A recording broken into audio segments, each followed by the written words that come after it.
حشيش وأفيون وذهب وعملات أجنبية، ده غير الأسلحة النارية. تفاصيل القبض على شاكر ومداهم وحملة تطهير التيك توك. اتقبض عليهم واتحبسوا في تهمة التحريض على الفسق والفجور ونشر مقاطع خادشة للحياء، ده غير الحشيش والأفيون والأسلحة النارية. شاكر وسعدني ومداهم في قبضة وزارة الداخلية ومتكلبشين، ومن ضباط مباحث لمتهمين بتعاطي المخدرات، ومعاهم سلاح وذخيرة، ومتكلبشين علشان يترحلوا ويتحلل لهم. وبعد الملايين والكافيهات والمطاعم وفلل زايد ومدينتي للحبس والنوم على البرج. حكاية حملة تطهير التيك توك في مصر، وازاي قدروا يوصلوا لكل التيك توكرز دول في أيام بسيطة، وإيه تفاصيل وأسرار القبض عليهم. ووزارة الداخلية والأجهزة الأمنية قررت تنظف السوشيال ميديا وقبضت على 12 شخص من أهم التيك توكرز وصناع المحتوى الغير هادف على تيك توك، واللي من بينهم ليلى الشبح وشاكر ومداهم وسوزي الأردنية وعبد العاطي وغيرهم كتير.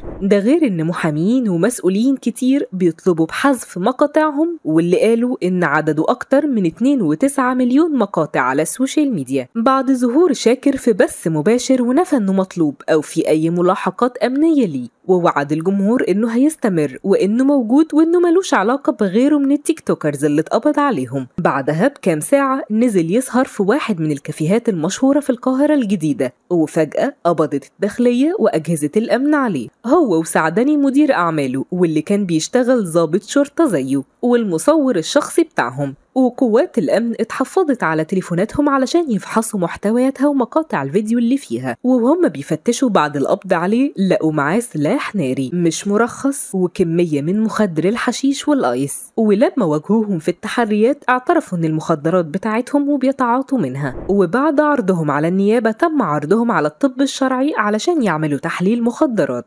وخدتهم مأمورية مباحث القاهرة متكلبشين لمصلحة الطب الشرعي لتنفيذ قرار النيابة العامة. وتحول شاكر صاحب الملايين من شاكر محظور دلوقتي لشاكر محبوس دلوقتي. نيجي لمحمد خالد واللي شهرته مداهم، واللي قبضت عليه قوات الأمن في القناطر الخيرية بتهمة نشر مقاطع فيديو تحتوي على ألفاظ خادشة للحياء وخروج عن الآداب العامة، وبرضه اتمسك معاه مبالغ بعملات محلية وأجنبية، ده غير الذهب حشيش وأفيون. وبعد مواجهته اعترف انه بينشر الفيديوهات دي على صفحته بهدف زيادة المشاهدات وتحقيق مكاسب مادية بالدولار، وقال ان المخدرات اللي معاه بيتعاطاها وان الدولارات اللي معاه من مكاسب التيك توك.